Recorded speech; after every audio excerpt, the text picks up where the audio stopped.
forum to get to ask questions to the candidates and see where they stand on the issues that are important to you.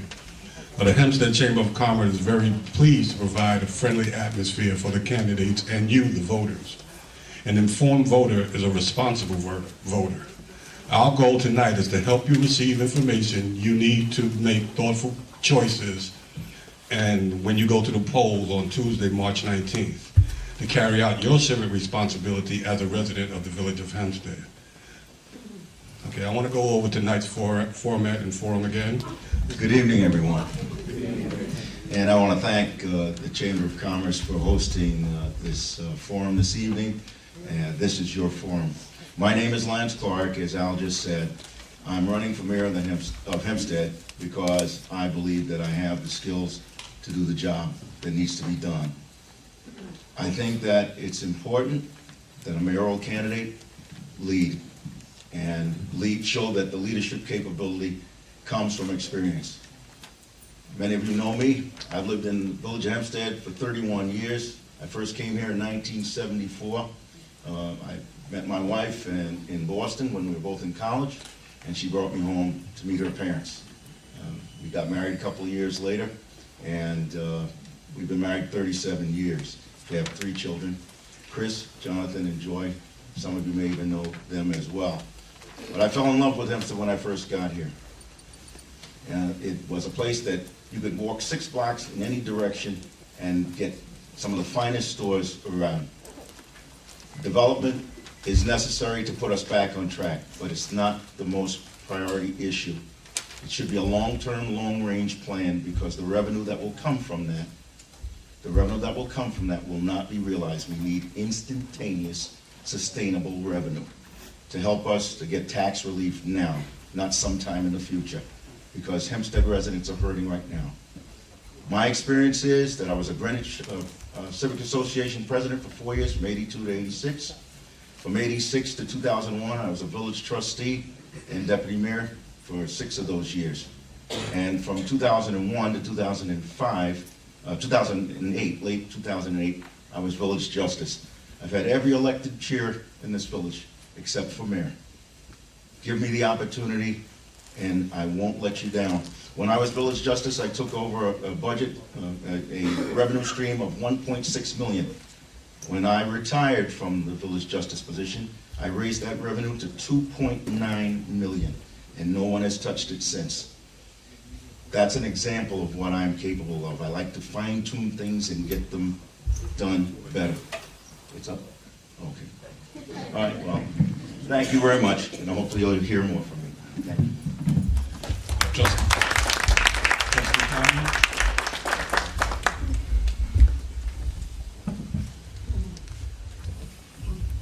Good evening. My name is Henry Conyers, and I am the trustee of deputy mayor for the village of Hempstead. I'm running for mayor for the village of Hempstead for 3 reasons. 1, professionalism. 2, accountability. And 3, active government. Professionalism right now for our village resident is not that kosher. We need to train our employees to be more respectful and courtesy to our taxpayers who pay their salaries. This is something that I will do for our village resident. I will make sure I will put a budget aside to train our employees. That is something we need to do to invest in our employees. Second, accountability. Every employee that works for this village will be accountable to me because I'm accountable to you. Whatever they may do outside, it reflects me. So I will make sure that our employee will be accountable to me and I will be accountable to you. Third, our active government. We have to be more proactive in bringing businesses into our community. Something that will give our residents jobs, reduce taxes, and this development that's coming in here now is guaranteed because of a resolution that was passed by Livio Rosario and myself. The mayor voted for it also. The guaranteeing the village resident 25% of all jobs that comes into this community. 25% of all minority contractors will get jobs from the top, plus vendors fee. We had 2 trustees voted against village residents getting jobs. We had Trustee Pettus and Trustee Ryan who voted against the resolution guaranteeing jobs for our village residents. This is something that we have to do. I will also partner with our legislators. Oh, sorry.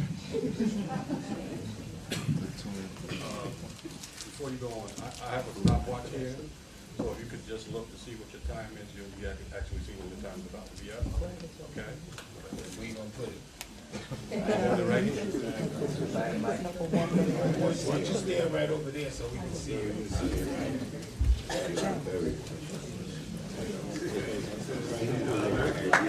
There you go. We start. I'm trying to give him a guide. Thank you, Chamber of Commerce, for having this forum. My name is Theresea McCreary-Drye, and I am a lifelong resident of the village of Hempstead. I attended all Hempstead schools. I started Head Start at Marshall Street School, and I graduated from Hempstead High School at the age of 16. I went on to Cheney University in Pennsylvania, came back to Long Island University, CW Post Campus, where I graduated with bachelor's degrees in criminal justice and political science with a concentration in the American political process. I have done internships at the DA's office, the Criminal Trial Bureau, the Legal Aid Society of Nassau County, and also the DWI Nassau County Court. I, at present, am the COO of Divine Embrace. It is an independent senior living organization, among other enterprises. I am a member of Delta Sigma Theta Sorority Incorporated, a public service sorority. I am founder and past president of DIVA, Democracy Inspiring Voter Awareness. I was elected Democratic Committee Person 2007 to 2009 for the 18th ED in the village of Hempstead. I was appointed grassroots leader for the 2008 Obama campaign. I have managed and participated in many, many campaigns in our village. I am a member of Zion Cathedral, Church of God in Christ, where I serve on the executive board of FAW Ministries. I am a member of the Social Action Ministry and also was appointed as political advisor for the 3rd Ecclesiastic Eastern New York jurisdiction. I am on, can I say this last thing? On April 2nd will be my 30th wedding anniversary to my husband, Mr. Melvin Drye.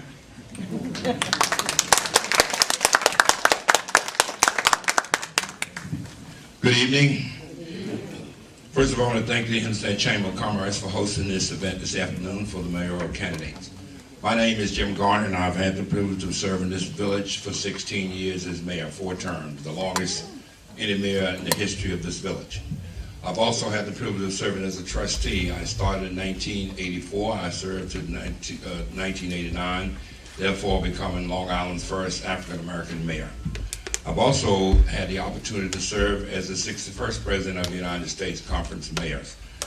Let me say that I'm running because I believe that this village is going in the wrong direction. I have a 4-point plan to redirect this village. All you have to do is just look at the 2 shopping centers.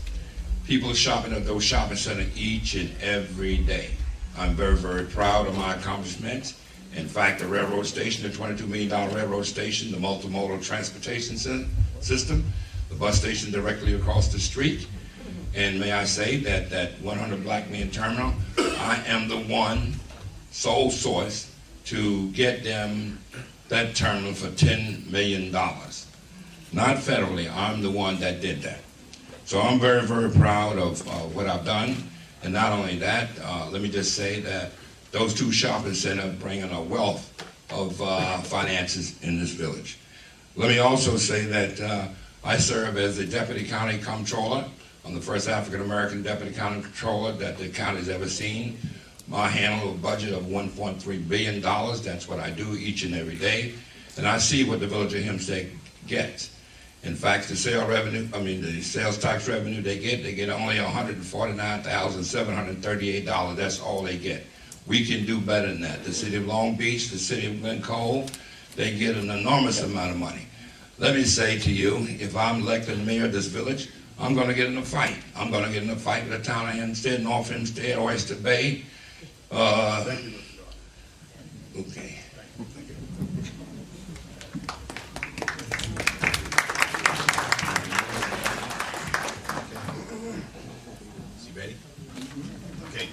Good evening, everyone. And I want to thank the Chamber of Commerce also for holding this forum for the mayoral candidates. I am Wayne Hall. I am the mayor of the village of Hempstead for almost 8 years. And I'm the one that are all here trying to dethrone. I've been a resident of the village of Hempstead almost 35 years. My wife and I graduated from York College on Thursday, June 15th. June 17th, 2 days later, we got married and we moved to Hempstead in 1978. We have 2 boys, Wayne Jr. and Joseph III, who turned 21 last month. And we've been here ever since. Hempstead is the place where I raise my kids, the place where I have my heart. It is the place that when I came out here all of these years, I have no interest in politics. My goal was to be a surrogate father for the young men in the community. But after seeing what was going on in the village, I decided that I needed to get involved politically. And I did. In 1999, I was elected to the Board of Trustees. 2005, I ran. Because at that time, being on the Board of Trustees, I saw what was going on. I saw the village going into the wrong direction. The mayor just said that the village now is going in the wrong, but it already went in the wrong direction when I was here. So I ran, and so I won. And I took the village finances from $6.5 million deficit and brought it up to a $13.8 million surplus. And my opponents will always deny that there is not a surplus. And I got the proof right here. If anybody want to see that we got $13.8 million surplus, it is here for everyone to see. This is... Thank you, man.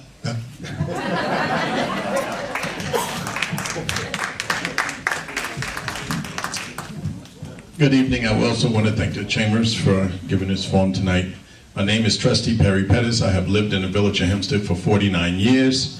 And I'm running because I feel that we need to stabilize the taxes in the village of Hempstead. Our roads in disarray. Our schools are in disarray. I'm telling you, they want to do this North Main project. I heard that I didn't vote for jobs. I want jobs, but I want jobs to stay here. I don't want to put up 3,000 units, and when the units are up, the jobs are done.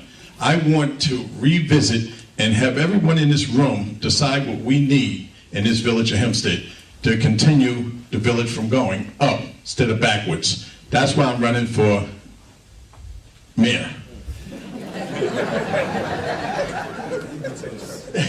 I forgot I'm already a trustee. But anyway, that's why I'm running. And I think it's time for a change, for we can move forward. And, you know, I just want to let everyone know, this is the first administration, and I was deputy mayor myself. This is the first administration that the deputy mayor drove a vehicle for 8 years. And the taxpayers don't even want to know what came out of your pockets. Thank you.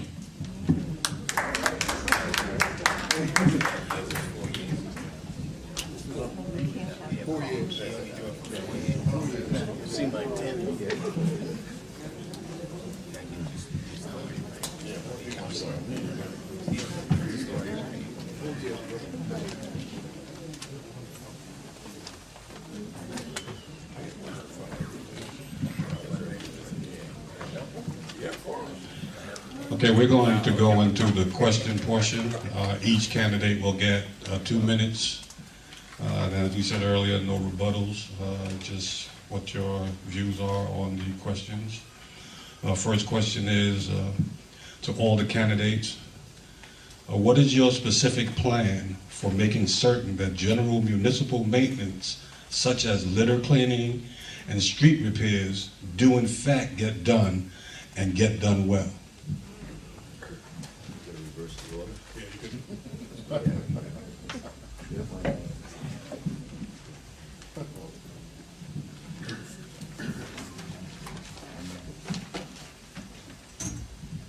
I think one of the reasons what we have to do is make people accountable.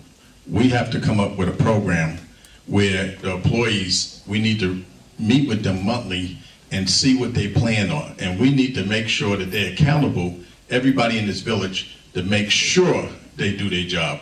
That's what our major problem is in this village. People are not accountable. And that goes from the top all the way down. And that's one of my main concerns, to see that this village look different when I become mayor.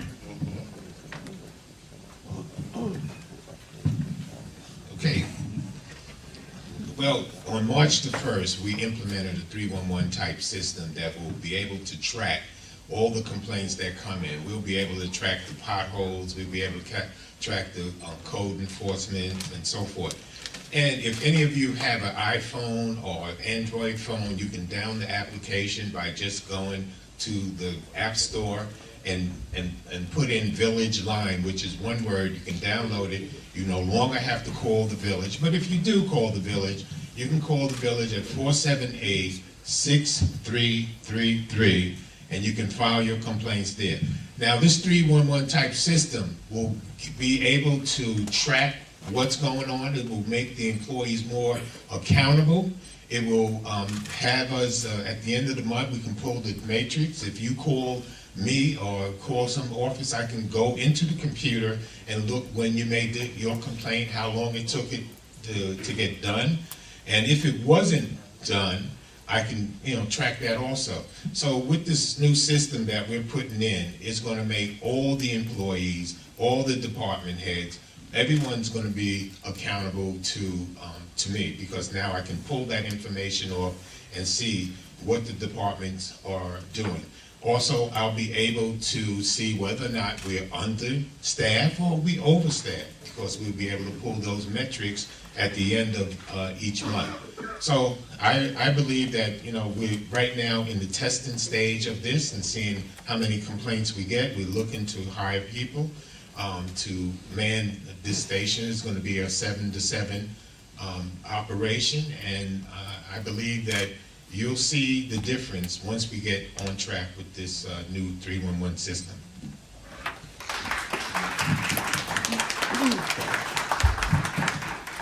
The new systems are great to have. It's a good tool for accountability.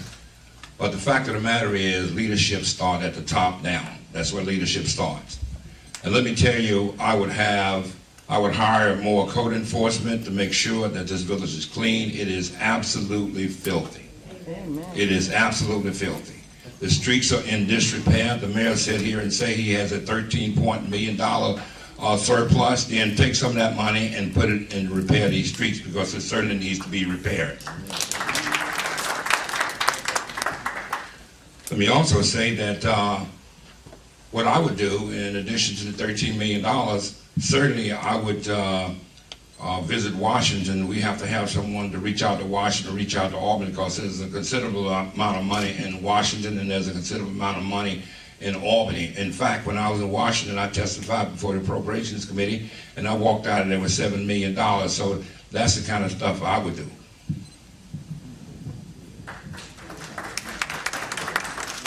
We definitely have to hold supervisory personnel accountable for what their employees do.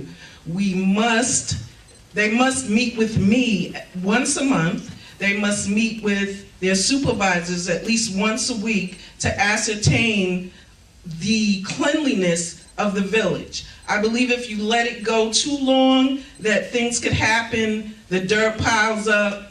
If you go week by week and ascertain exactly what's going on, you could definitely keep track of the cleanliness of the village. And I do believe that with the $13.8 million surplus, that we should be able to keep the village clean. And as far as the $13.8 million surplus, I think that Mr. Pettus said the other day that there is no surplus. Mr. Rosario said there's no surplus. So I'd like to do a forensic audit so that we can ascertain exactly what's going on with the budget.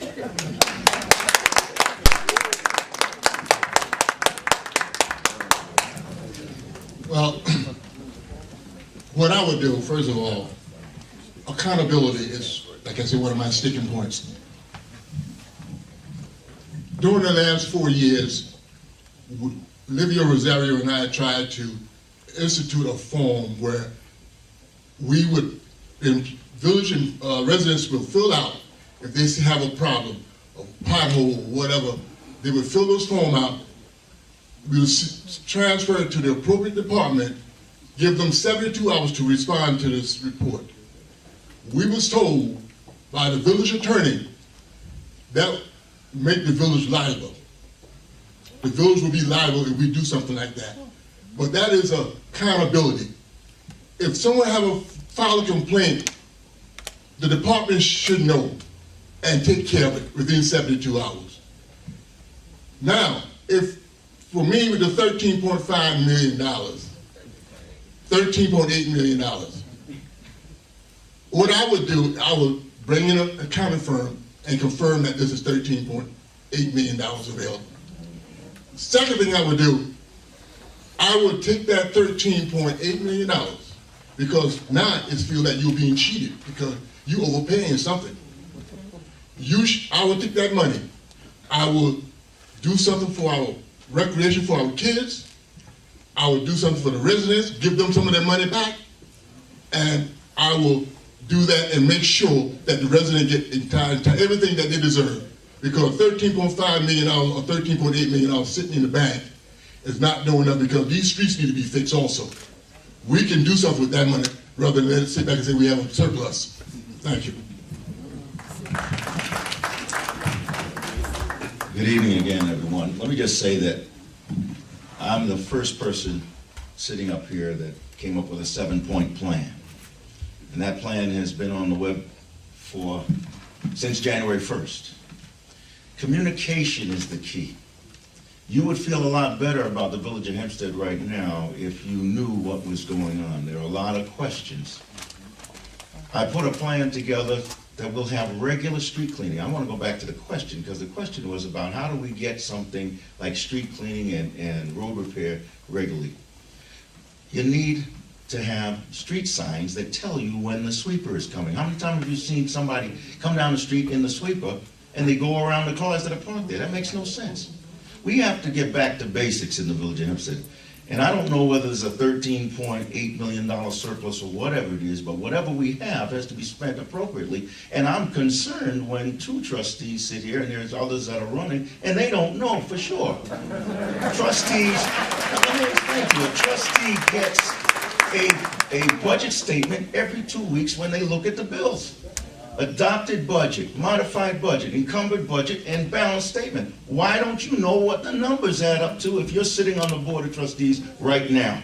And why is it such a well-kept secret? And if we have a surplus, then how come our taxes go up every year? I want accountability that gives us the knowledge of what's going on in a report done by the mayor's office every year, an annual statement of the village, and show you where your surplus is going. I'm telling you, we're being overtaxed right now. Because that means you're paying next year's taxes this year if they've got a $2 million a year surplus every year. It's time to stop the nonsense. We have to have good accountability and everybody know how we're doing as a village. Thank you.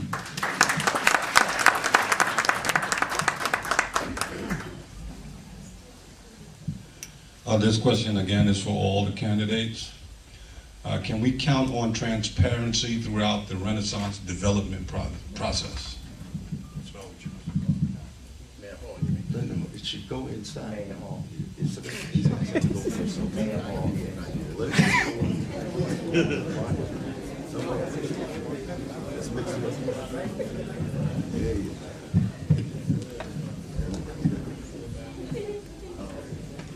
So the question is can we rely on transparency throughout the development of Renaissance? The whole process has been going on for the last couple of years. And throughout my administration, I tried to be as transparent as possible. We followed all the rules. We even had extra public hearings just so that the public can be aware of what's going on. We had we put in newsletters, we put on what was going on, we put up on the website what was going on. So I tried as much as possible to be as transparent leading up to this redevelopment. And as we were talking about surpluses, why the trustees don't know, it's a shame that they get the budget and they see it in the book and they don't realize what's going on. So that's a problem. That is really a problem when the trustees don't realize it. My friend Trustee Ryan understood that there was a surplus and he saw it. So as I was saying, we will be as transparent as possible moving forward, and that's what we plan on doing.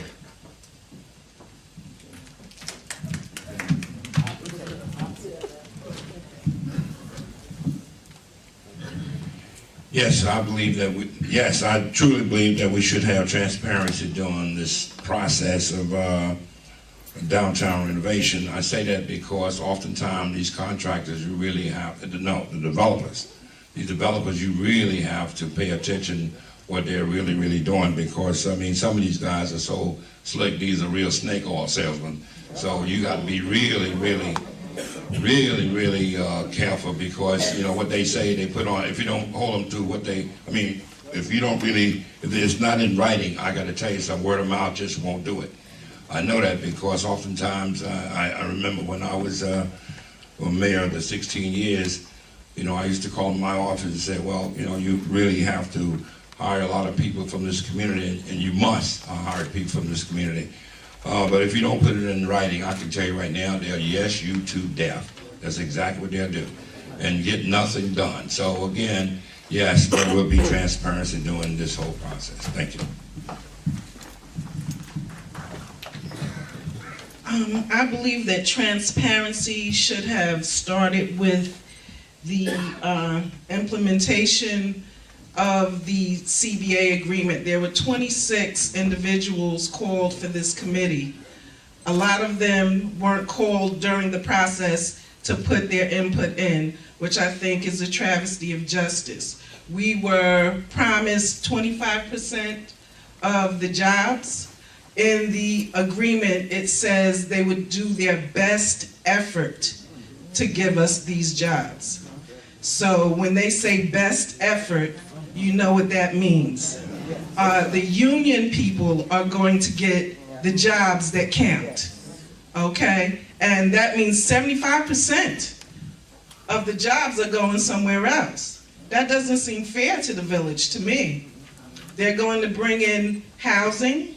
10% of the housing is supposed to go to the village of Hempstead. That means 90% of the housing is going somewhere else. And these apartments are 1-bedrooms for $2,500, studios for $1,900. This smells of gentrification to me.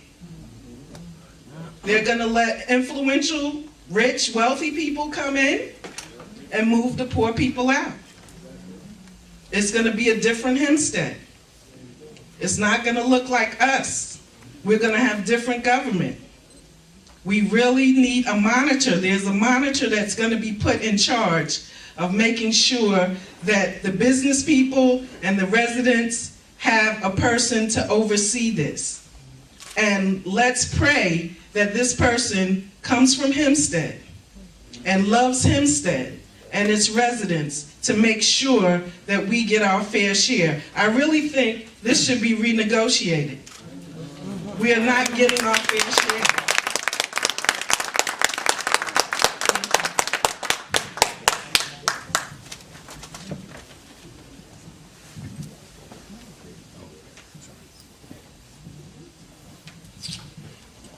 Well, me personally, I believe in transparency. On this development, that's coming here, there was a resolution passed that is guaranteeing the village residents 25% of all jobs. It's guaranteeing the minority contractor 25% of all jobs from the top. They get theirs first, plus the vendor's fee. So I don't know where it is coming from that the village residents are not getting theirs, but they are getting theirs from the top before anyone else gets theirs. That we made that a law. I know in the CBA it said best faith effort. The best faith effort was we, Rosario and I, voted that this will be a law, that these developers that come in this village, they will be guaranteeing our residents the jobs first. They can't do that, you can't do business here. You have to take care of your own. And that's what we made sure of. The mayor, he voted always on that all residents will get theirs first, and you can guarantee that's what would happen under my administration.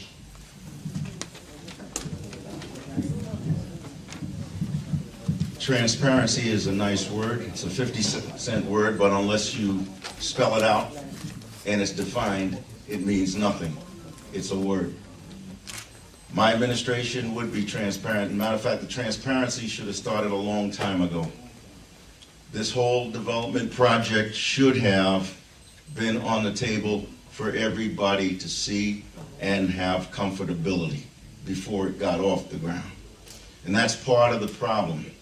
The problem is communication. I said it before, because if the communication was right and we went to every corner of the village and talked about it and got people to have a level of comfortability, we wouldn't have the issues and the division that we have today. And it's most important that that communication start with the mayor. I've often said, and people have heard me say, that the mayor is the shepherd. The sheep have to know his voice and feel comfortable with it. And he has to make sure that the sheep are comfortable and that they don't feel that they're going to be eaten by the wolves. There wasn't enough definition in this agreement. There was not enough communication. And I believe that it is incumbent upon any person who says that they are going to be the next mayor of this village to take that agreement apart, piece by piece, and communicate with us what our destiny is. Because for anybody to sit up here and tell you that they're going to dismantle it, you don't know what the contracts are. And I think that we do need to come back out to the people and say, this is what's there. Because I think there's some other things that should have been in that benefit agreement. Infrastructure, what are we going to get? Sewers. What are the municipal buildings that are falling down today that could have been improved? There's a lot more than just jobs in this. Jobs are important, but they're not the only thing. Let's take care of the little things that can make quality of life better. Thank you.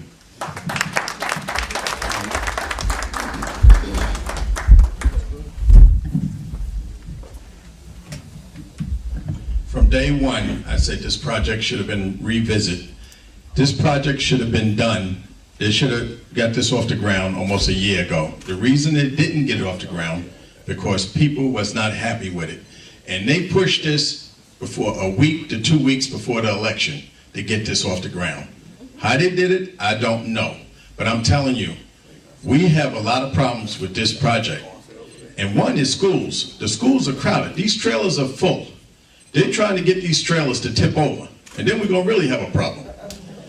We have to revisit this project. And again, believe me, I do look at the budget. And his friend Don Ryan feels the same way I feel. We don't have no surplus. Anytime you owe $16 million in bonds, and you say you got a 13 plus 0.8 surplus, something ain't right. Pay off your debt. They say crimes are down. Crime ain't down.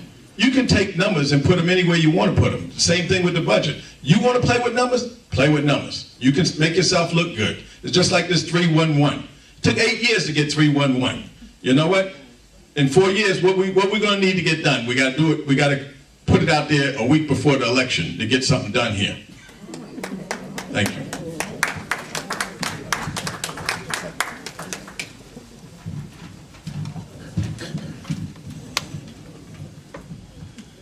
This question is for Mrs. Drye. You espouse a 7-point plan if you're elected mayor. How do you intend to implement this plan?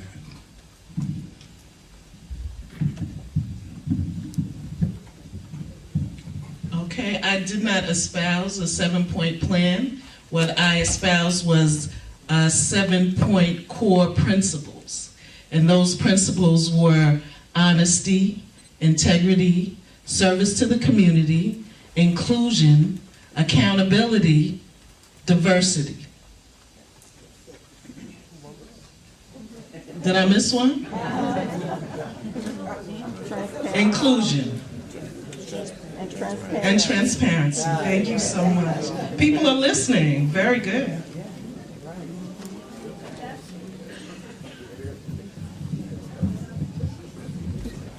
This question is for Trustee Conyers. You said you said that you would eliminate summer school and withhold revenue from the school board. What legal entity what legal authority do you have to do this? First of all, I never said I would eliminate summer school. I say that is something that we are doing that we should stop.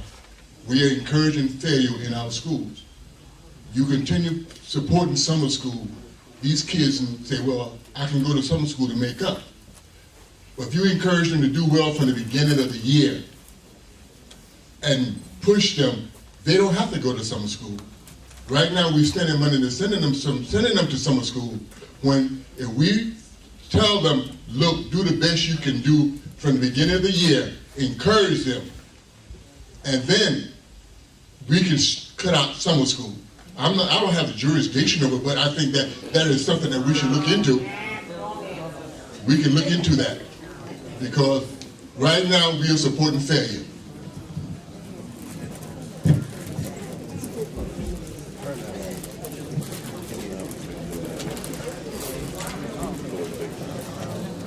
This is to all, I see we got a rise after that.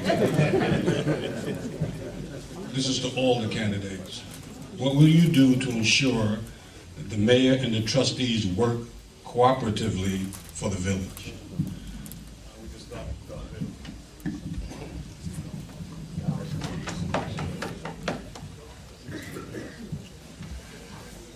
Well,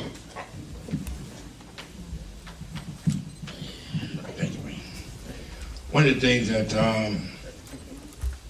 I have done when I was mayor is to make sure the Board of Trustees work together with each other, because in them is their strength. Let me say that I work directly across party lines. Many of you know that. Many of you know when I first got elected, I put a Democrat on the Board of Trustees, Bernice Cooper Sims. So, again, I don't have a problem working across party line, because let me say that we got things done. I thought we did. If you actually look at what has been done in the village of Hempstead, I could not have done that by myself. I got to make sure that we work together, because the mayor does not have veto power. Each trustee on that board has one vote. And, of course, I need them, especially when we're doing bonding. When you're doing bonding, you need 4/5 of a vote. That's what you need. And I make sure that we work very close with each other. Oftentimes, the trustees asked, well, Mr. Mayor, is there any possibility that we can perhaps get this young man a job or that young lady a job, especially in the summertime? And in the summertime, I don't look at the registration of a child. I don't care what party they come from. All I know is kids looking at me in the face and asking me for a job. So again, it's very important, in order to move this village in the right direction, this whole board has to be in sync with each other. They have to be. It can't be 4 against 1 and fighting. You can't have fighting and expect to get anything done on the village board. Thank you.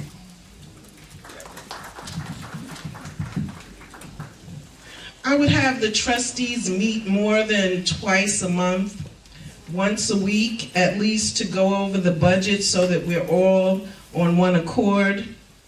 I would definitely go through each department, housing, building, DPW, the myriad of departments that we have, to make sure everything is on point, meet with all of the supervisors, the directors, to make sure we're running our village effectively.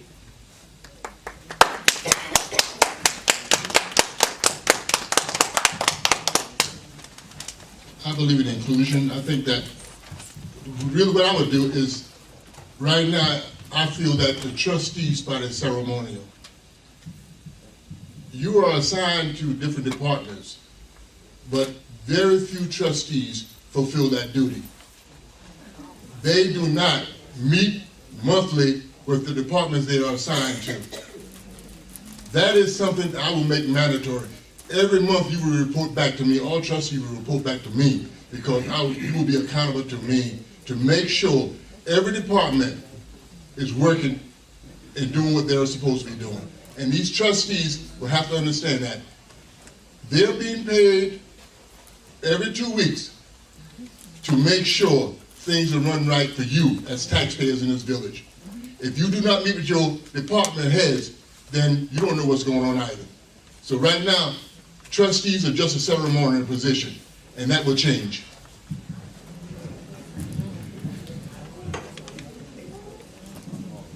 Communication, I've used the word many times.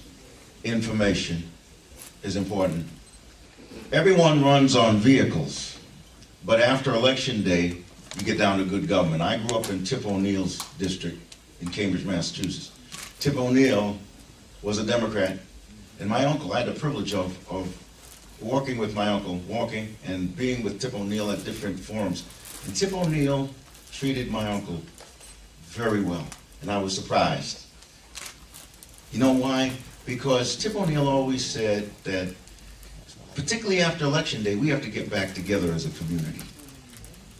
And there's no such thing as a Democrat, Republican, Independent, Green Party, Working Family good idea. They're only good ideas. And if the mayor has good ideas, or if trustees have good ideas, and if everyone is working together, you know how a boat, if all the oars are in the boat and everyone is pulling in the same direction, you're going to go that much farther than you would go otherwise. I would hope that I would give the trustees enough information to feel comfortable, and that they would share information with me so that we know that we're doing the people's business, because it's about you, not about me, not about who's a trustee. And you don't supervise trustees. They're elected officials independent. If they're not doing their job, you throw them out of office. That's why I'm not running with any trustees, because you pick who's the best and who's going to do the job. Don't elect somebody because they're on Garner's team or Hall's team or Conyers' team or Pettus, whoever. Pick the best. Pick those who seem to know and want to do that job for you. Then they will attend meetings. Then they will read the budget when it comes. Then they will know when there's a deficit and not just blame the mayor after the election.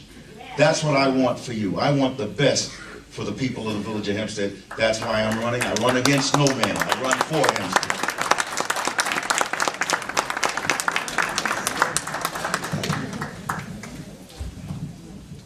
Ladies and gentlemen, for the last 3 years, 8 months, I've been powerless. There's been a mayor and 2 trustees ran this village. Okay, I didn't have a clue what was going on. I didn't even know when it was a department head. I knew when the board meetings were. When I become mayor, if you elect me as mayor, I will make sure my trustees will definitely split up this village in 4 quads to make sure the residents get what they deserve for their money. Because I feel right now the taxpayers are not getting what they deserve. If we split this village up in 4 quads for our trustees to come back with a report once a month to see exactly what our taxpayers need, and communication, and Judge Clark been saying it since he walked in his door. It's about communication. And I feel we should be involved with all the trustees, not just two to get your votes. It's got to be all the trustees. I think they should know what's going on in this village. And this village will be ran better, cleaner, and you will enjoy and love to live here. Thank you. Okay. The question was, how would we work together? Was, you know, tell me what the question was again. The mayor and trustees can work better. Now, I have the three trustees here tonight, and just about every resolution I put up, which I would say about 96, 97%, each one of them voted yes with me along with that. Occasionally, they wouldn't vote with me. Don Ryan would come to my office every day, sit down with me for 15 to 25 minutes, a half hour, and ask me what's going on. I gave that same invitation to Trustee Pettus. He came one time and never came back again. So, and then we have the other two trustees. Well, we were communicating for a while, and then stuff happened. And no, I'm not gonna hit you. I'm sorry. And then stuff happened, and then they stopped communicating, and this is where we are now. So everybody is telling you that I am not, there's no leadership, there's things going on that they don't know about because I don't communicate with them. It's only because they themselves never took the opportunity to come in there and want to know what was going on. I told them what was going on. I gave them the books. I gave them, each one of these trustees have this independent audit. And they're going to sit right here tonight and say, oh, none of us know about a surplus. That is ridiculous. So if you want these guys to be your mayor, oh, watch out.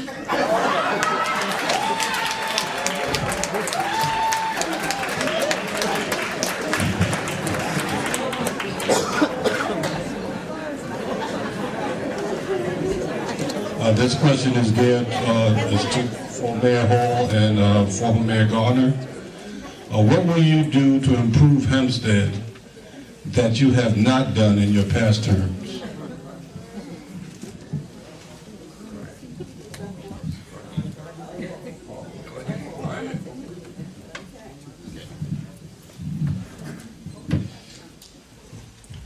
Well, I've already started. My term is almost over, so near the end of my term, we implemented in the end of January ShotSpotter to detect shots that go off. And today we had a demonstration. You see it on News 12.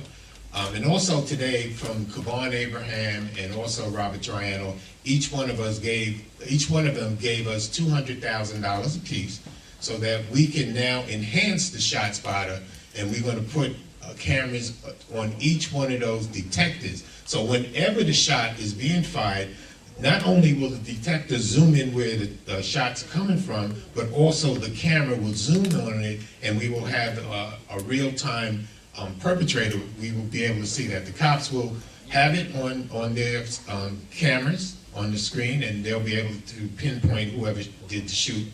The other thing that we're doing to improve the village of Hempstead is that this 311 system. I'm telling you that this is going to be the thing that's going to help us in a lot of ways. It's also going to be able to anonymously get up on that internet or use your iPhone and anonymously report crime. So that's going to help us fight crime right there.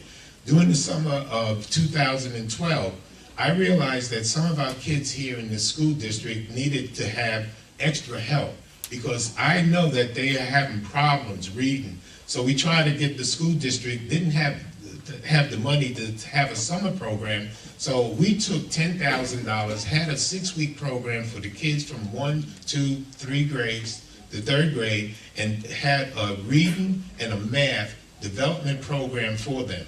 We had about 35 to 40 kids, and this year we plan to increase that by up to 100.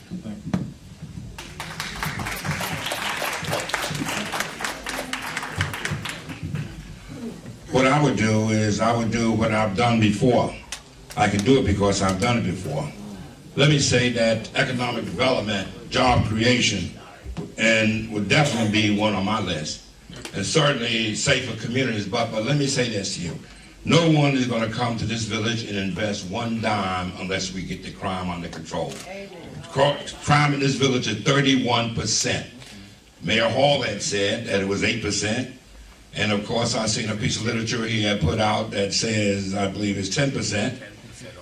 And let me say it's 31%. That's exactly what it is. Let me also say that the Hempstead Police Department and the Nassau County Police Department has endorsed my candidacy. Let me say that crime, I say it again, criminals do not own these streets. They don't. When I get back in as mayor of this village, let me say that many of you know that I had the FBI here for a year. I'm the one that brought the FBI here.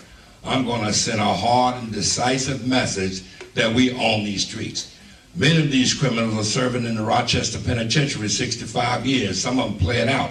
They're serving, they'll never see the daylight again. Let me also say that youth investment. Many of you know I started the PAL here. And in the summertime, I will continue to give young people a job because, as you know, idle mind is a devil's workshop. Also, tax relief. That's what I would do. I'm telling you, I know we don't collect the sales tax because in 1971, we was legislated, the 64 villages were legislated out of collecting sales tax. So what I'm going to do is, I'm going to sue. I'll take on Nassau County, I'll take on North Hempstead, I'll take on Oyster Bay, I would take on the city of Glencoe, I would take on, Thank you, Mr. Garner. okay.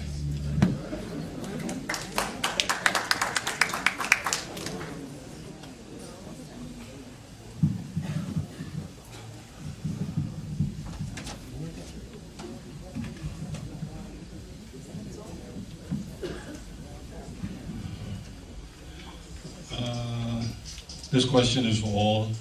Well,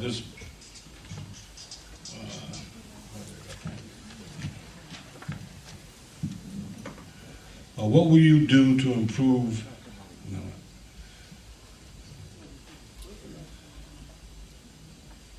Okay, it is easy to say that we need change. What's your plan if elected? If you could give a couple of points. This way, anyway.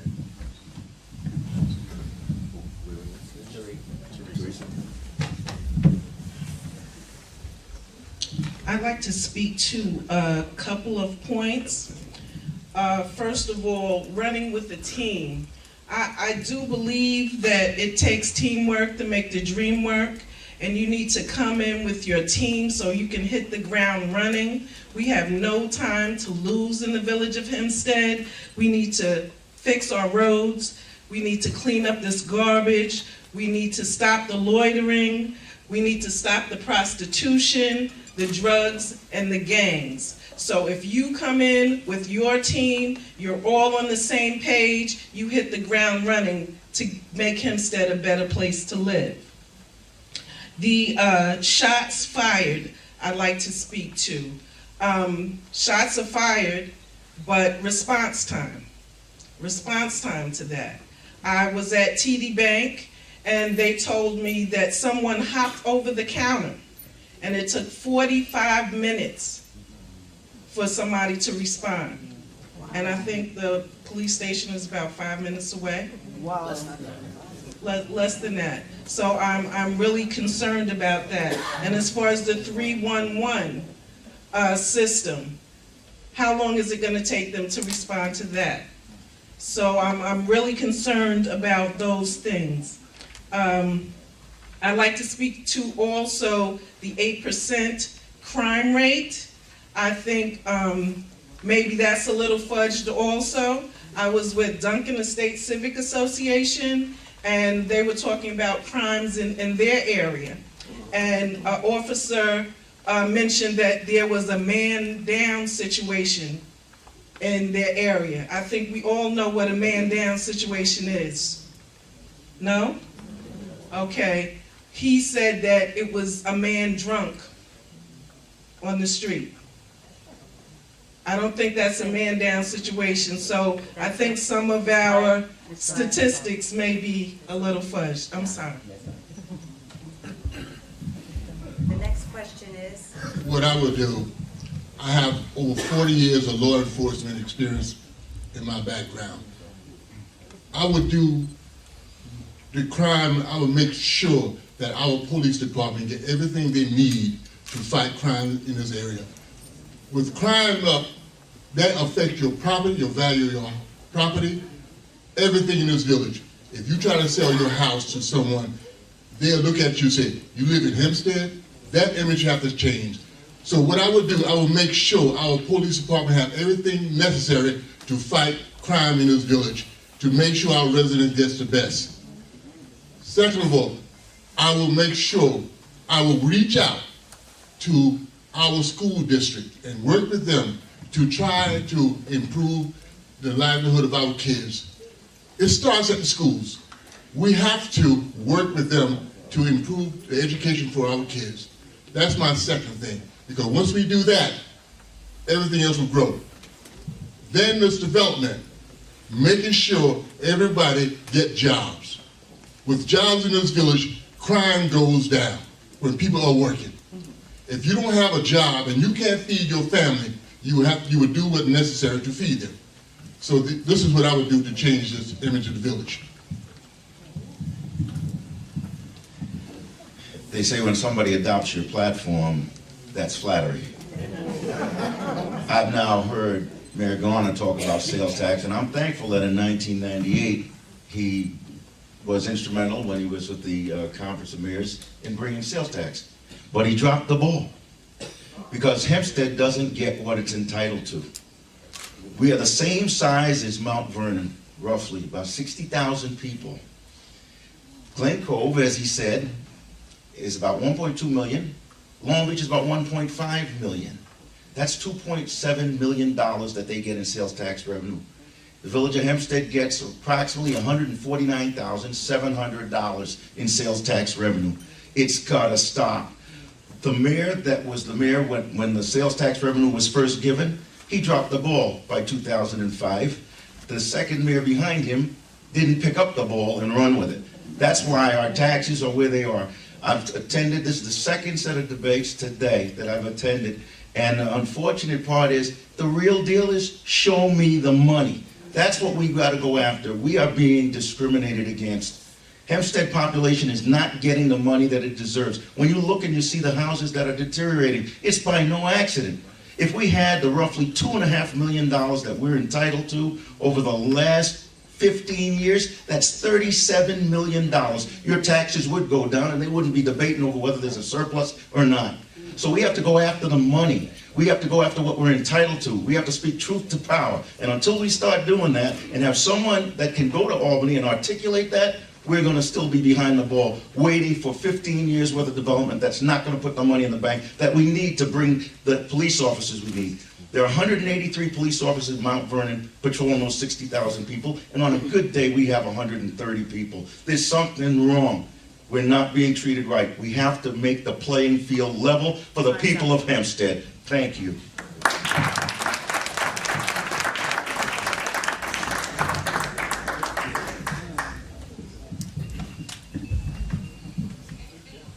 I'd just like to say, the village of Hempstead would be different if we collected sales tax. I don't know which way we will turn to get that to happen, but I can assure you, I will definitely look into it. I know the last two mayors I was under have attacked it and never got it done. But I will work very hard to get that done. And one of our major problems that we have in this village is overcrowding. And that's why things are the way they are. We need more code enforcement to solve that problem, to get these overcrowding houses the way they're supposed to be. And that's one of the reasons why we have a lot of problem with crime. And if we can get this village back to the way it's supposed to be, we can stop a lot of this crime. And sure, you know, the easy way out, sure we need more cops. And I know Mount Vernon has a lot more cops. But we can solve most of this problem ourselves by hiring code enforcement and get the houses the way they're supposed to be. We have people parking their cars on their front yard. If that don't tell you the house is overcrowded, then what do? We shouldn't have to pick up the phone to call our building department and say, listen, go look at that house. They're parking cars in front of it on the yard.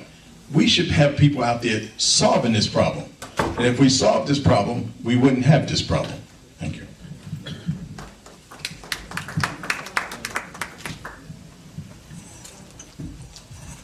So the question is how we change what we do going forward, right?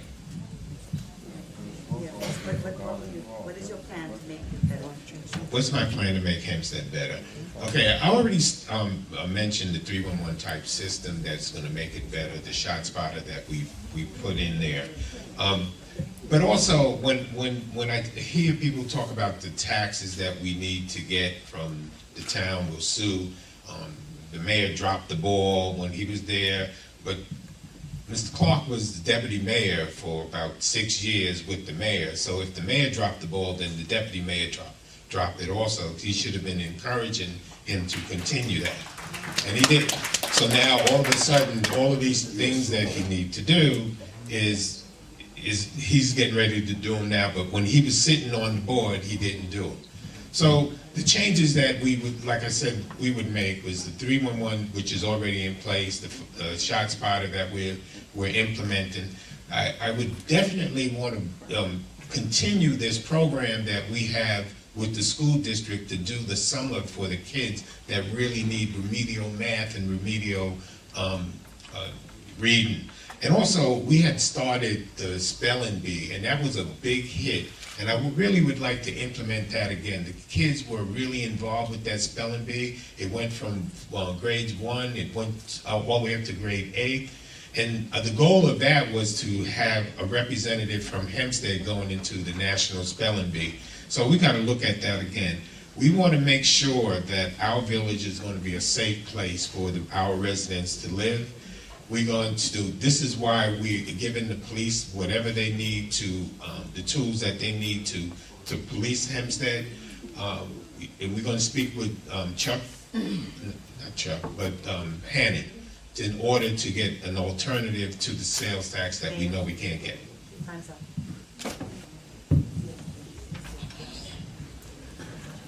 One minute, you know that, because you was a part of that. But the problem was, it went to Albany. When it went to Albany, when it got to Albany, you know as well as I know that we gave it to Kemp Hannon, we gave it to the Assembly, the Deputy Speaker.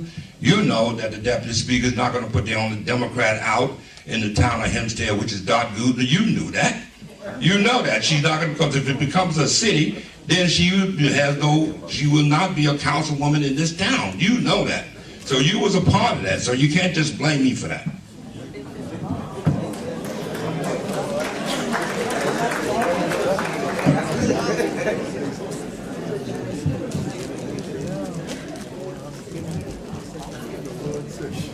Okay, our next question is, what is the purpose of a pilot program? This is to all of the candidates. What is the purpose of a pilot program? Approximately how many do we have, and what is the impact it doesn't have on the taxes? And how do you correct this if you see it as a problem?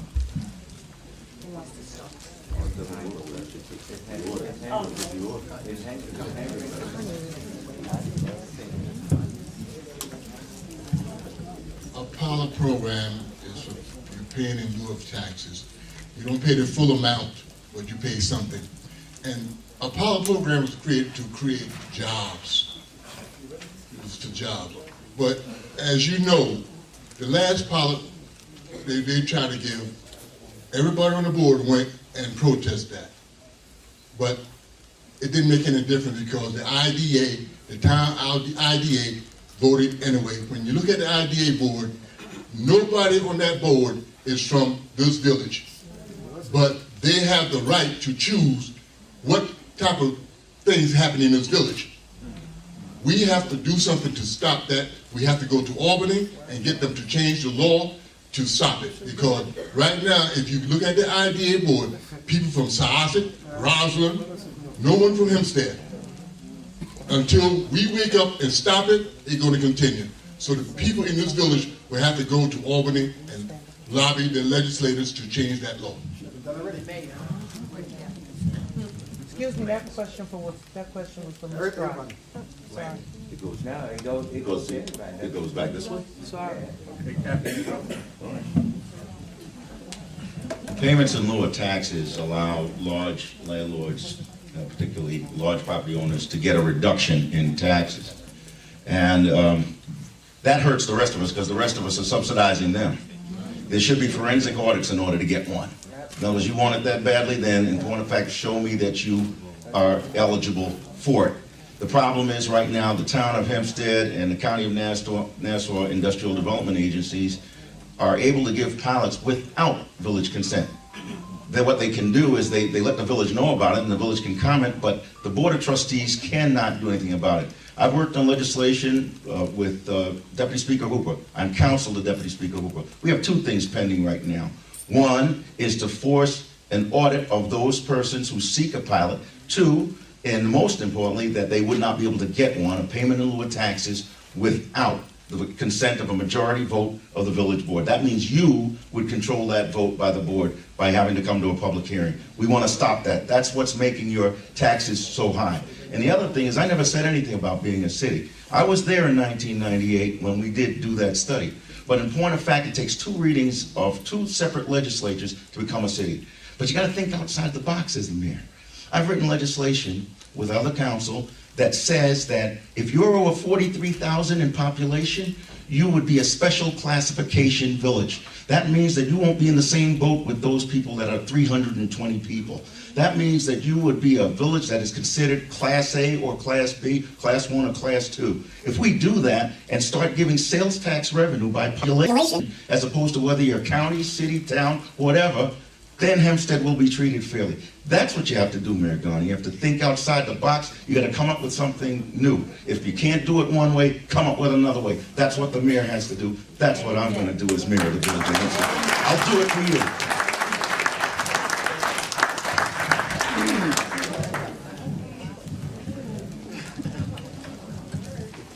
Pilots, that's what our problem is in the village of Hempstead. We 30% off the tax roll because of pilots.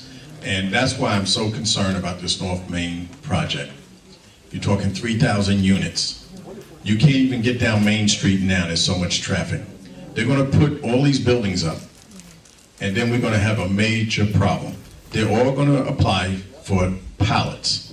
And you know what? That's not gonna help your tax revenue. We're gonna be in the same boat that we are right now. And you're not gonna be able to drive down Main Street. Our schools are going to be a disaster. Our sewers, sanitation, police, I don't know how we're going to do it. But I'm telling you right now, they're all going to apply for pilots. That's why we need to all revisit this whole project and see what type of plan we can come up with.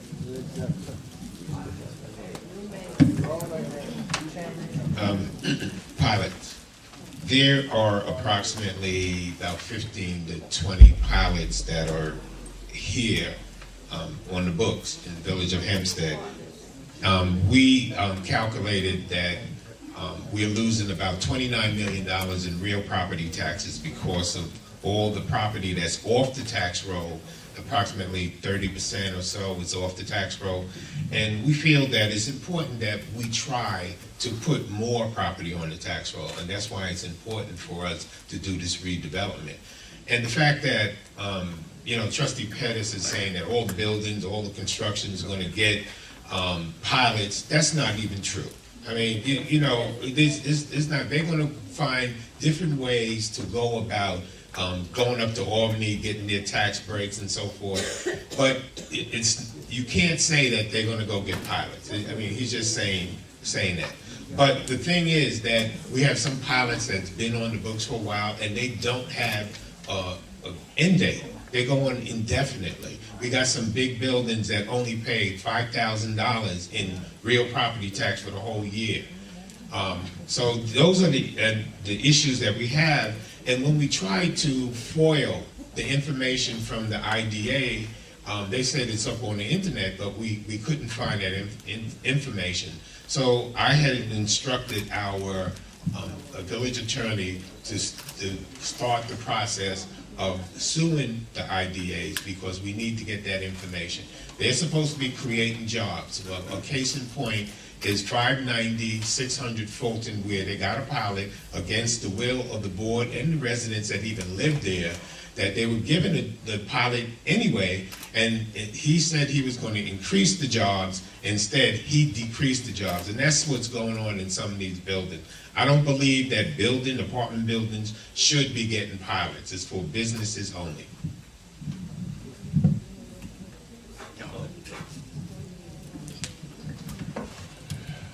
I have a different outlook on pilots now, since I've been in the county, because that's what we do. We have a chance to look at them.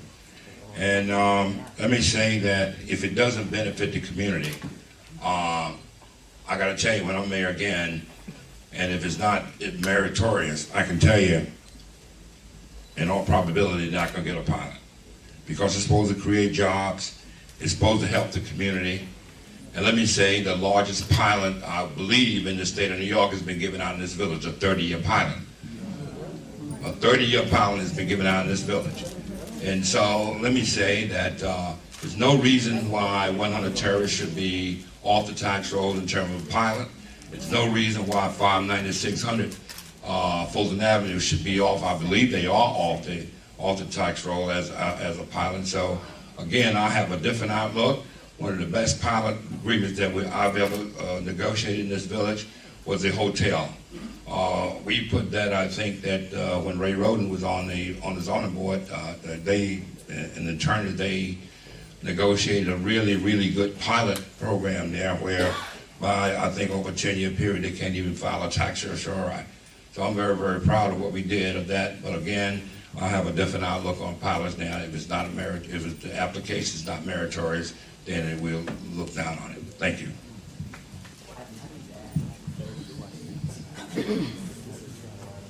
We in Hempstead have an unprecedented number of pilots. We have 16 to 20, if not more, pilots in the village of Hempstead.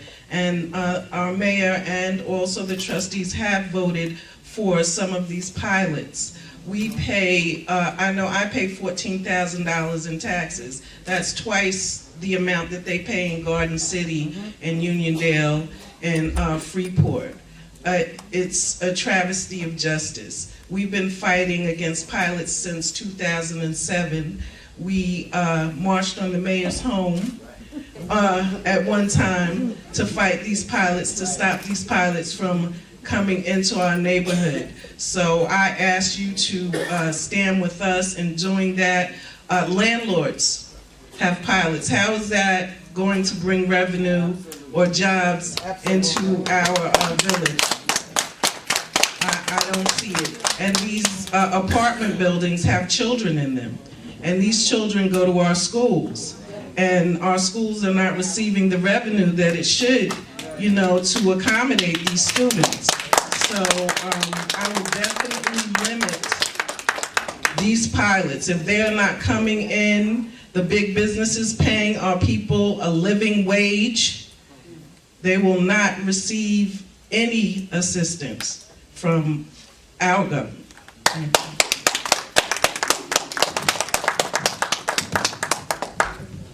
Thank you. The next question is for Mayor Hall. Why did you say in your last speech that you were going to increase taxes for Spanish small businesses? I never said that. That was the question. And then the second one is, why don't you have Spanish representation on your team?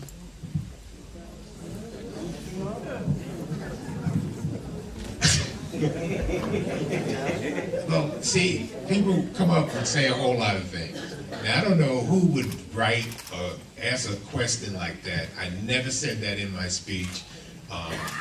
You know, that's, I don't even think I need to answer that. I never said that in my speech.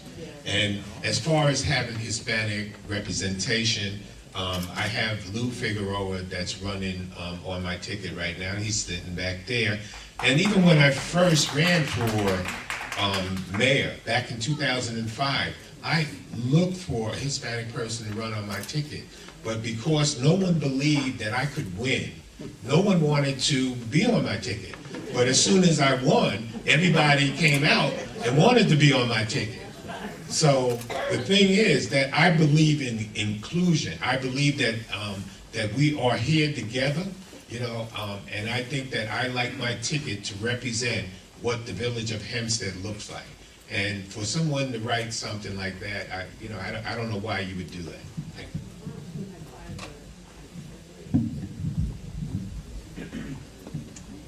This question is for all candidates. The recent redistricting has resulted in slicing the village into 4 parts in the New York State Assembly and 4 parts in the Nassau County Legislature.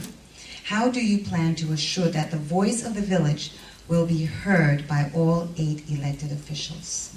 Let's start with Ms. Drye.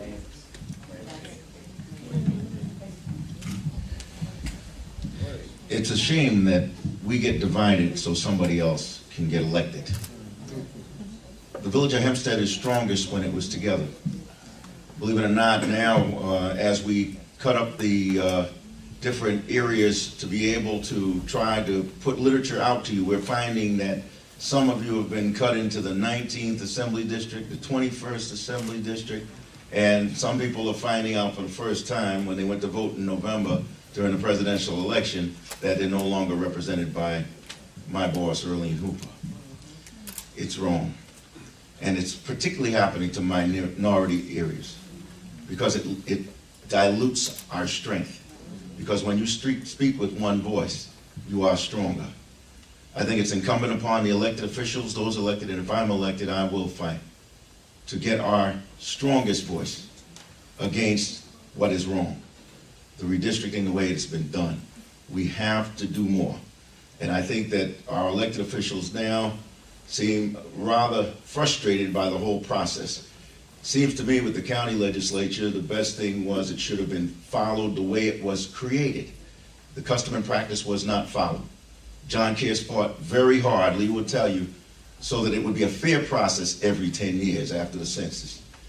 Why that process wasn't followed and why people tried to gerrymander around it, it's up to you to speak as strongly as you can to your officials to make sure that the process is followed and the process is fair. And I will support that as mayor. I will do everything that I can to make sure that our votes are not diluted, because that's what the intent is.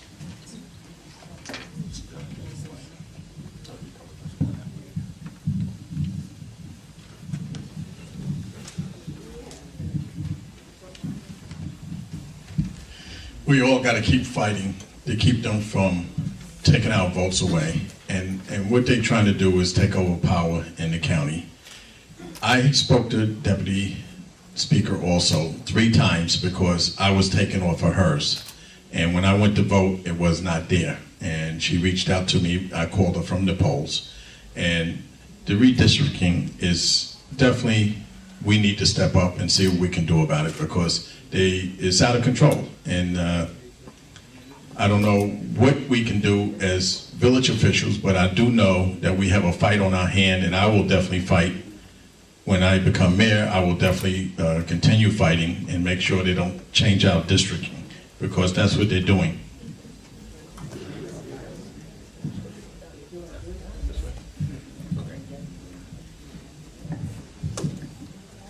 The redistricting, I was one of the commissioners of the redistricting, and we tried and we fought with the Republican Party in order to have a fair map, and they just totally ignored what we were doing. I've been to the ledge. I've been fighting after, we had the Republican Party approved the map. I went to just about every hearing at the ledge to speak on behalf of the residents of the village of Hempstead, and I have not seen any of these guys ever coming down there. I've been down there fighting and telling them that it was unfair for you to take and split the Hempstead, the Main Street and Washington Street, and sending it over to Garden City and Hicksville, which you have a legislator that don't know anything and don't know anything about minority issues. So that was unfair. So I am definitely sure that the Democratic Party, Fred Brewington, will launch a lawsuit against the Republican Party and try to stop them from redistricting and splitting up the village of Hempstead. I told the ledge that, why are you doing this? The county's already broke, and you're gonna now have a major lawsuit that's gonna cost you millions and millions of dollars, and it's probably gonna be overturned anyway. So I've been there, I've been in the forefront fighting for the residents of Hempstead, and my opponents have not been there. But by the time if they were to get elected, it'll be too late. But I've been there fighting on the forefront for that.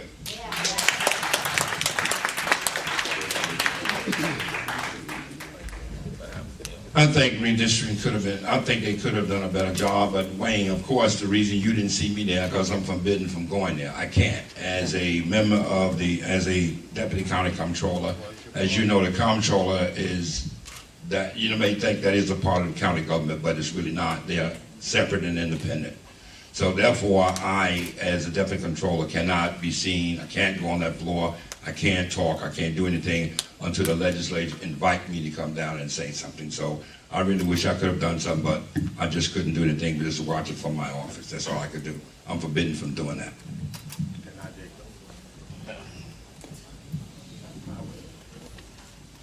I believe that the redistricting is threefold. First, to establish Republican rule. Secondly, to divide our representation in government. And thirdly, to acquire federal and state funds so that they might have minority representation in their district. So I feel that we have to show a united front. We have to be at every meeting. We have to write our representatives. We have to stay steadfast in their faces up front, fighting for our rights, and voting is the best way to do that. We must not let them come in and establish Republican rule in the village of Hempstead. Glory.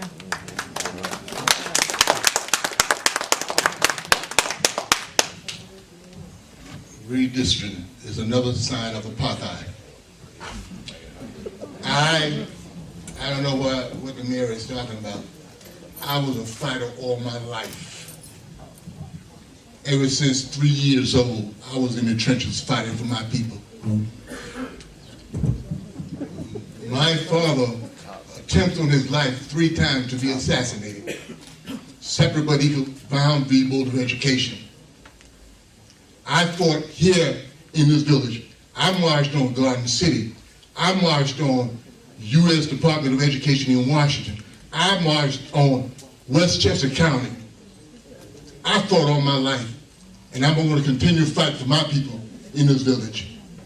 So apartheid to me is the redistricting of this village, because what they want to do is take away your voting power, and we got to stop it.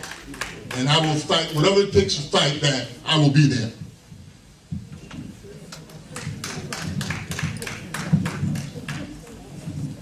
Thank you. The next question is to all of the candidates. What is your vision with regard to bringing economic growth to Hempstead?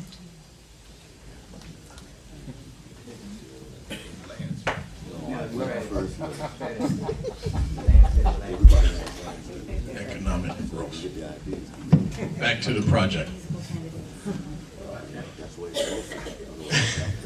Back to where I was saying from the beginning, this North Main project, we need to revisit this project. If we're going to grow in this village, we have to come up with another plan. And I think everyone in this room need to play a part in that plan.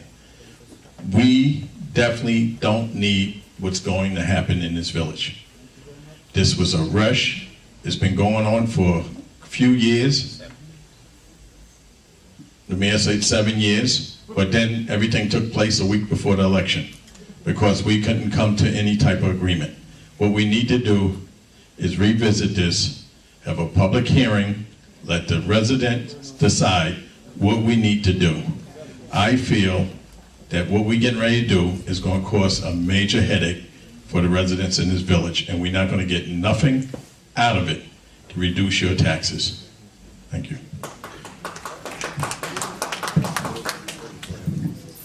The question is what you're gonna do for economic development in the village. Okay, I just had to tell him what it was, because it just... what I would do, and what we're already doing, is you can see we've got that $2.5 billion project that's going up in the village of Hempstead.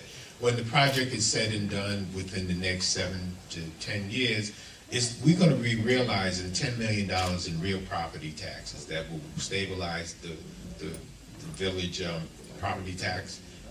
And also we realized $25 million in school taxes. So, I mean, that's what I'm saying. We have to put the project up on Main Street. As you can see, when James was here, before Mr. Garner was here, it was blighted. They tried to get a project, it didn't go anywhere, and now we're moving forward with this project. Now, Trustee Pettus said, you asked, the question is, what would you do for economic development? As you can see, he doesn't have a plan, because he didn't come up with anything. He just said the people have to decide, which we've been working on this project since my first term. And because of the political nonsense that went on, we weren't able to do it. But this time we were able to finalize the plan, and it's going to go forward. Now, last week we voted for the fees that were going to come to the village of Hempstead, which comes out to about $18.3 million. Out of that $18.3 million, I'm going to allocate $5 million or to $6 million of that to go to building a recreation center at Mershell Park, because those kids up there need to have some kind of recreation, because during the winter time, I see the kids playing inside the building, they have nothing to do. So we're going to allocate that. That's going to be one of the things, and this is something that Donald, Ryan, and myself have always thought about doing up on Terrace Avenue, and now it's going to be a fact.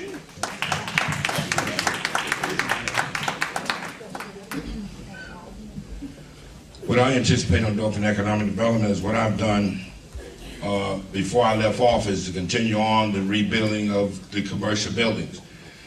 Let me say that for 7 long years, for someone to say they got $2.5 billion, $2.5 billion is a lot of money.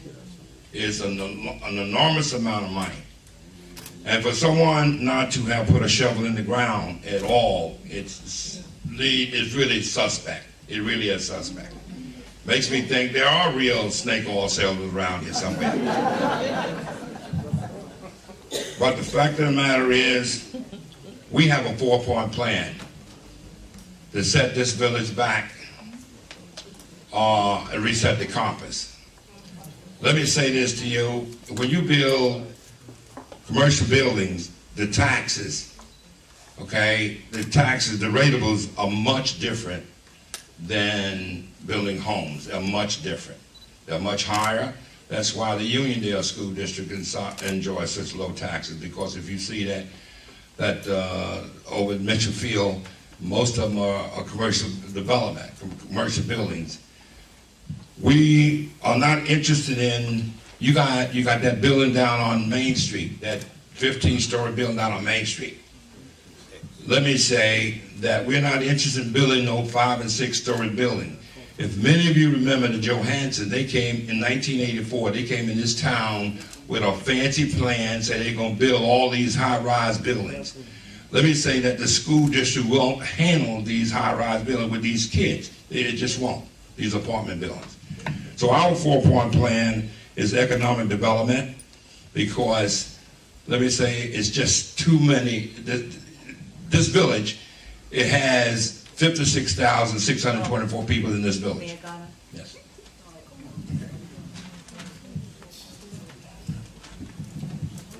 I do believe we need to bring in big business and small business into the village, but they need to come in and do their part and pay their fair share. We need the CDA, which I believe there's a problem with it right now, but we need the CDA to do its job. They're supposed to give small businesses revolving loans and commercial rehab loans. I believe if we revisit the CDA and concentrate on what it's actually supposed to do for our community, that we can bring economic development into our community. The recreation center I'd like to speak on. Michelle Park is not big enough. We have over 50,000 people in our village. We should have a recreation center that rivals the one in Freeport. We should have cultural and art and music and dance and entrepreneurial programs and apprenticeship programs so that we all could learn and grow in this village. So along with the economic opportunity and jobs, we need something to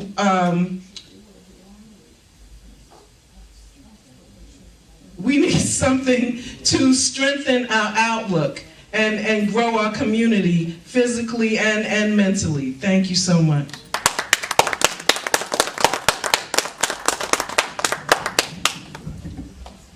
Well, I can start out by saying that Rockville Mercedes-Benz was brought here because of me. I brought Mercedes-Benz to this village, okay? Second of all, the recreation center. We could have already had a recreation center in our village. I took the mayor to Malloy College for a meeting to meet with Mr. Thompson. He said they was willing to build a recreation center in this village. They was willing to spend the $12 million to have it done. But the village refused to do it because they wanted to use the recreation center a third of the time. Because they wanted to use this recreation center a third of the time, the village refused to have that recreation center built in this village. Okay? Also, bringing businesses to the village. I'm in a conference right now with Golden Corral to come into this village. This is what you call active government. We can't just sit back and wait for people to come to us. We got to go to them. We got to reach out. Also, I'm talking to Lantern Diner to come into this village. These are things that you sit back and do. I'm not a big talker. I'm a mover. I take care of business. I'm not a Jesse Jackson or Barack Obama, but my thing is action. Move and take care of your business. And these are the things that I'm doing for this village to help it grow.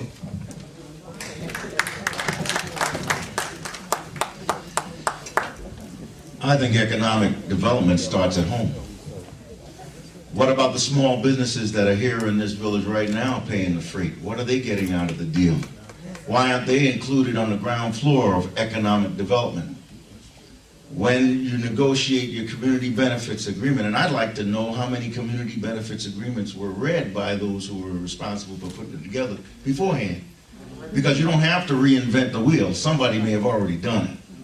But you should include those people paying the freight right now. Those people who live here, those people who have businesses here.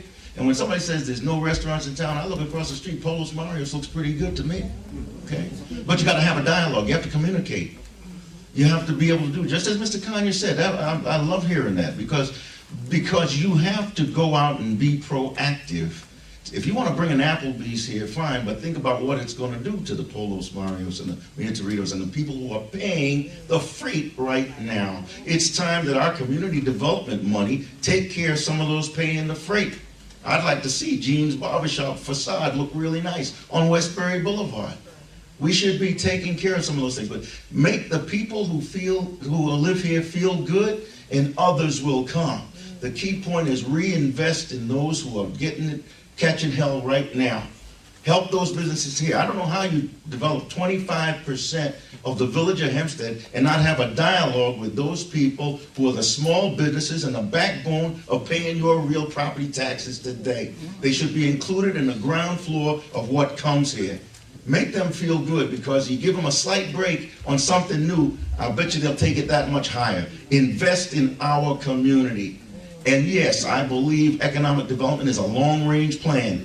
It is not the near future. That's why I said, show me the money. Let's go get the money that we're entitled to now Add that to what we can do for economic development, and Hempstead will be the place that you want it to be, the best place to live.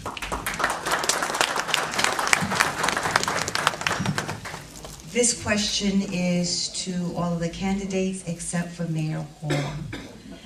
As you all discuss Hempstead, I haven't heard anything with regard to Terrace Avenue. How will you assist in making it a better place in regards to paving, street sweeping, and renovating Marshall Park?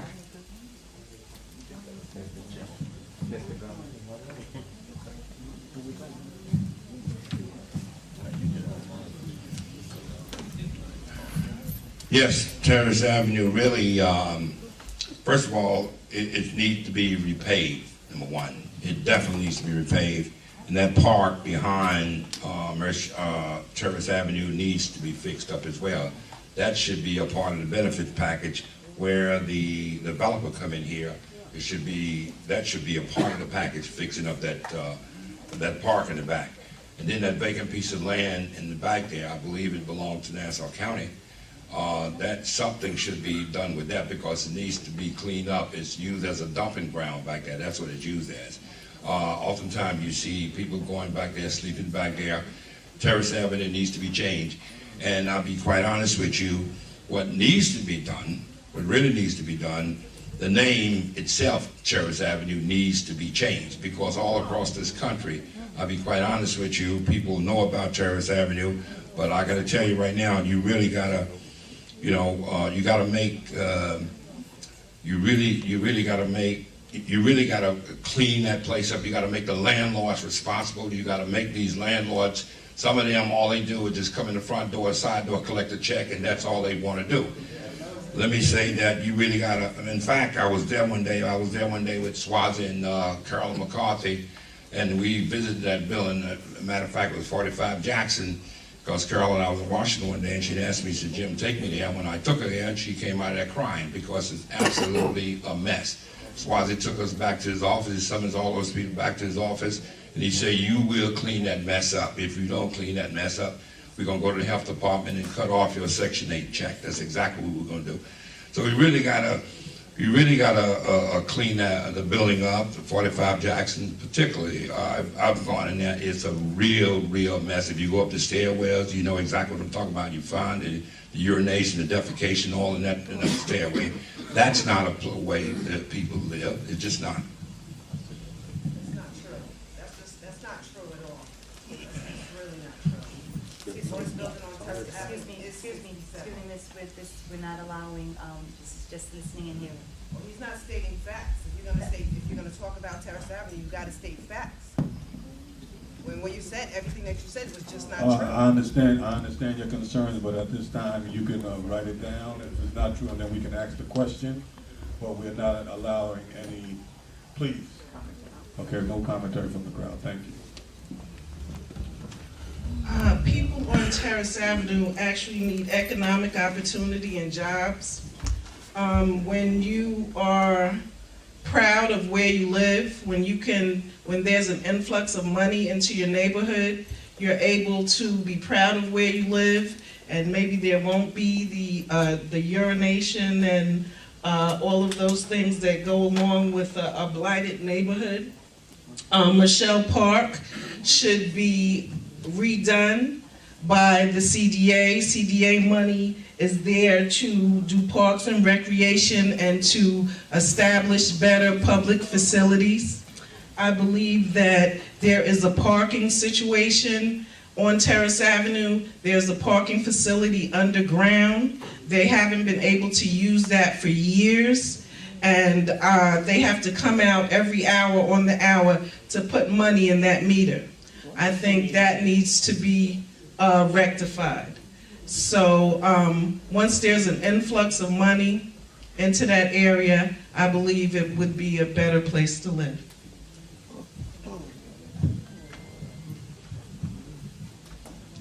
Terrace Avenue is a place some people enjoy living. They feel that is home. But it's up to us to make sure that the people on Terrace Avenue get the same treatment and benefit as everyone else. We can't neglect them on Terrace Avenue. We have to support them. We have to invest in that community, invest on Terrace Avenue, invest on Jackson Street. Give them the same as anyone else. That is one of the reasons why when those buildings across the street from 100 Terrace was up, I voted for it because I feel that those people deserve the same chances as I have or anyone else. Give them that opportunity. When I become mayor, I will make sure Terrace Avenue is taken care of and they get the same thing because they are taxpayers just like everyone else. Matter of fact, they may be paying more taxes than we are, anyone else that lives in this village. So you have to respect that and give them what they deserve.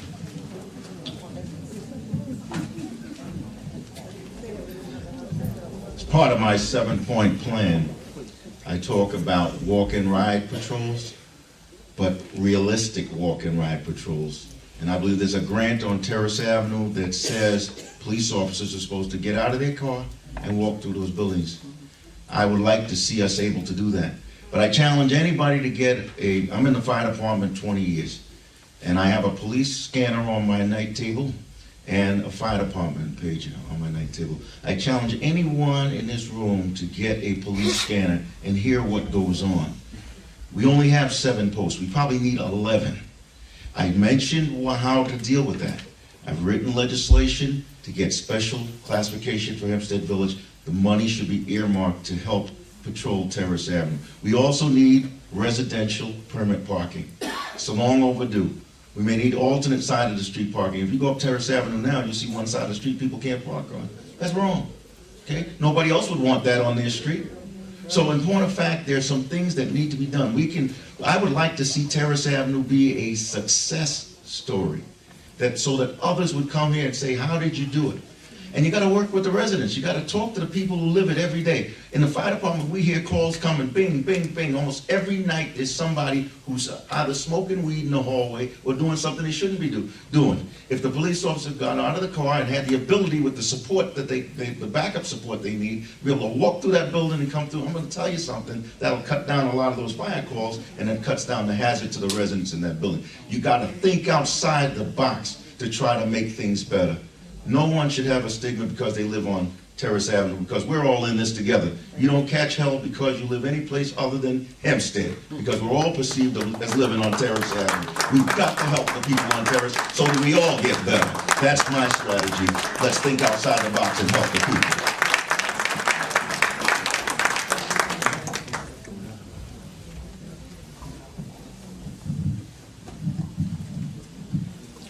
Terrace Avenue. First thing we have to do is make these landlords accountable. These buildings in disarray, they don't take care of them, and like Clark said, they need to come out of their car, patrol these hallways, because he's absolutely right. If you listen to the scanner, they're in there smoking weed all the time. The street needs to be done. It needs to be cleaned daily. We need to sweep it or go down there. And one thing that we do have a problem with, the parked cars, when the sweeper they go around. We gotta come up with a plan where the sweeper doesn't go around these cars. They're gonna have to move them because it's just too much trash, there's too much hanging out. And I notice another problem that we have is some prostitution on Jackson by Hilton. I see that every morning. We have to stop that. 45 Jackson, 67 Terrace, it needs the landlords to step up to the plate. And till these landlords step up to the plate, we're gonna always have a problem. The park, 6 years ago, Mayor, we was gonna do these parks. Me and Dawn came up with a plan, and we sat down with George. You voted against getting that park done. I'm so happy that you wanna get it done now. That park needs to be done for these kids to have something to do. Now, how it's going to be done, I don't know, but it definitely needs something done for these kids. I ride by the end, and all they have is a little basketball court. We need to come up with a plan where they have a nice park. We had a nice plan, it just didn't go through. And again, Mayor, I'm so happy that you're going to go through this now. Thank you. Oh no, this is not for you.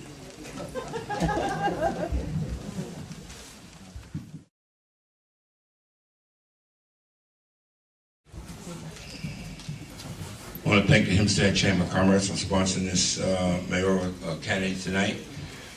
Let me say that again, we have a 4-point plan that will reset the compass of this village. This village is going in the wrong direction. Our plan includes the economic development plan, job creation, safer community, youth involvement, and tax relief. Let me say that I can do this because I've done it before. All you have to do is look around, look at these shopping centers. I gotta tell you, those shopping centers are robust. The one on Peninsula Boulevard, the one on Fulton Avenue. I want to continue on building. I ask that you vote for the Unity Party team on Row C. I have 4 professional people that can reset this compass. So again, I want to thank you. But let me also say that economic development is at the first of our list. Let me say that this village is overcrowded, no doubt about it. If you look at that apartment building right there on Jackson, that apartment building looks like a prison. That's exactly what it looks like, just like a prison. And so we don't want that in our village. We want economic development in our village. That's what we want, and that's what this Garner team is committed to. I ask that you vote on Row C. Thank you very much. You give it to Mr. Pettus. I need to.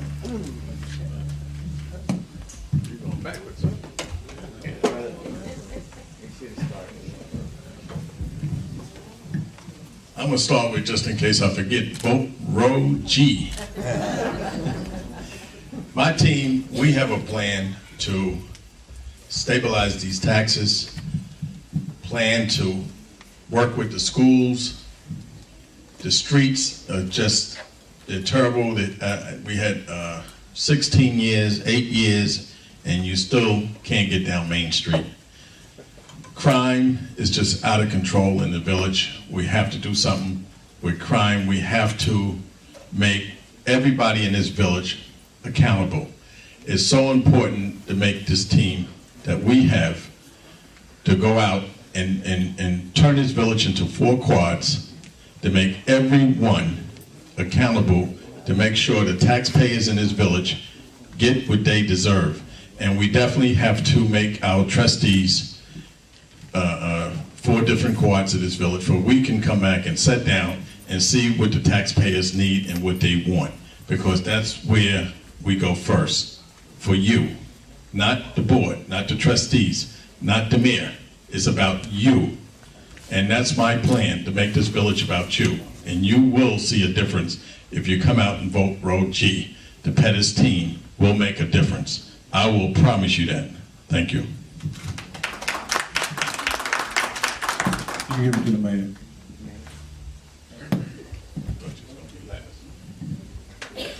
Okay, I want to thank you for allowing me to articulate my vision to the residents here in the village of Hempstead. But I can say, under my leadership, that you can see that the village of Hempstead is moving forward. We do not want to go backwards. I was surprised that the mayor didn't say. It's usually when he starts out and say, well, are you better off today than you were 8 years ago? And I can say, yes, we are much, much better than we were 8 years ago. So I'm surprised you didn't say that tonight, Mr. Garner. But, we're moving forward. That's what we're doing. And what I call you? He said tomorrow night. I didn't say that tomorrow night, okay. But anyway, we have the 311 system. We have the shot spotter. We're going to enhance that with the camera. We do the streets. We only have a budget for about $3 million that we can only do a certain amount of streets. As you know, streets are an expensive capital item. We have this surplus. People saying use the money for the streets. But if you're going to have a capital project, you can't save all that money to do all the streets in the village. So you're going to have to borrow some money for that. So we're looking that we have no deficits in the last 6 years. We are let me remember that we are on Row A. And when you come out, you vote row A all the way. That's the same row that Barack Obama was on. And if you're a real Democrat, you got row A all the way.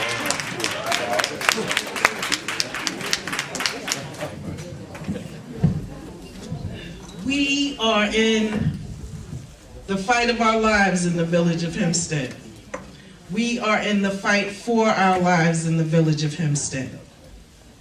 I am committed to community.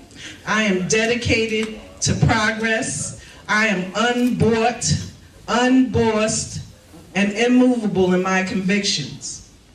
If you want to be controlled by Jay Jacobs and Tom Swazi, who said he does not need minority community to survive, then you vote for Wayne Hall, or Perry Pettus, or Mr. Conyers.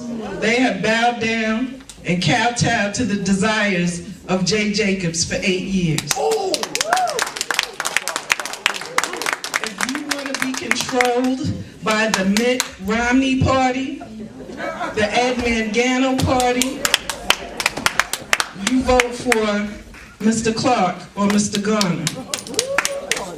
But if you want a real Obama Democrat, you vote for the Theresea team, because I need my whole team to make the dream work. You go in that polling spot and you pull back the curtain and you vote your conscience. You vote for the Change Now party. You vote for Theresea. You vote for Kathy Edmonston. You vote for Guillermo Collier, and you vote for Bernadette Horn. Because we are the Change Now party, and we will let Hempstead determine its own destiny.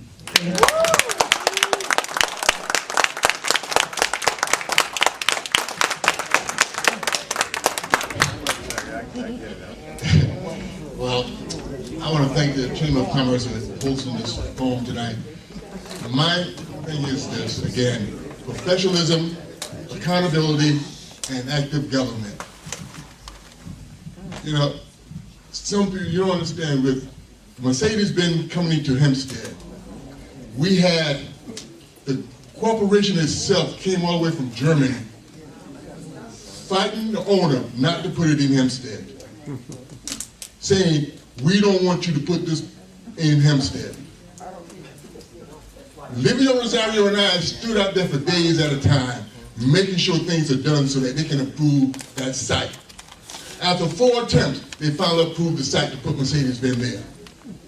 And since Mercedes was there on West Graham, look at the difference in that community. It's a much improvement community. These are the things I'm saying about being an active government. You got to be accountable to the residents of this village, making sure that they get what they're entitled to. Nothing less. Okay? I watched, and Mr. Pettus saying that he was out there. Oh, I saw him out there for Sandy. He was out there doing Sandy because election time was coming up. Any other time you see Mr. Pettus, I got a meeting to go to. But he wasn't there. He wasn't there. That we gave Mercedes away? You didn't give Mercedes anything, Mr. Pettus. But anyway, I'm here, vote row F for the future for this village of Hempstead. Henry Conyers, Tia Morris, and Livio Rosario.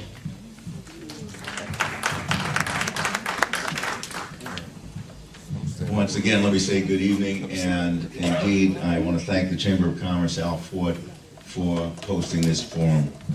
Ladies and gentlemen, yes, it's true, we're at the crossroads. And the most important thing is to understand is that our economics are in a crisis. People cannot afford their homes anymore. They cannot afford to pay property taxes the way they have been paying them over these years. They've been taxed out of existence. And it's not going to get any better until somebody goes to Albany and says, this economic development stuff is nice, but it's not going to give us revenue for 10 to 15 years. We need tax relief right now. We need rent relief right now. I'm the person who's been writing the legislation while these people are talking about what to do with downtown. I've been writing the legislation to try to boost our numbers so that we have the money in the bank that we're supposed to have. And until somebody changes the legislation on the classification of Hempstead as a village, somebody changes the legislation on how pilots are awarded, we're going to keep going down the tubes while we're waiting for this panacea of economic development. So the most important thing is you need a mayor that can articulate the problems that we have, can come up with the solutions. I like the idea of a shot spotter, but that treats the symptoms, not the cause. We have to start taking care of the babies down here so that when they grow up here, they don't want to have a gun. They won't need a gun. Their weapon will be their mouth, like mine, to fight off anybody that comes against them. The understanding has to be that we can do better and we will do better, but we have to have the equipment that other communities have to get the job done. These people haven't done that. I will do it, and I will work with anyone who wants to make Hempstead a better place, and their heart is not on the next election, their heart is on taking care of your business. Thank you, and God bless.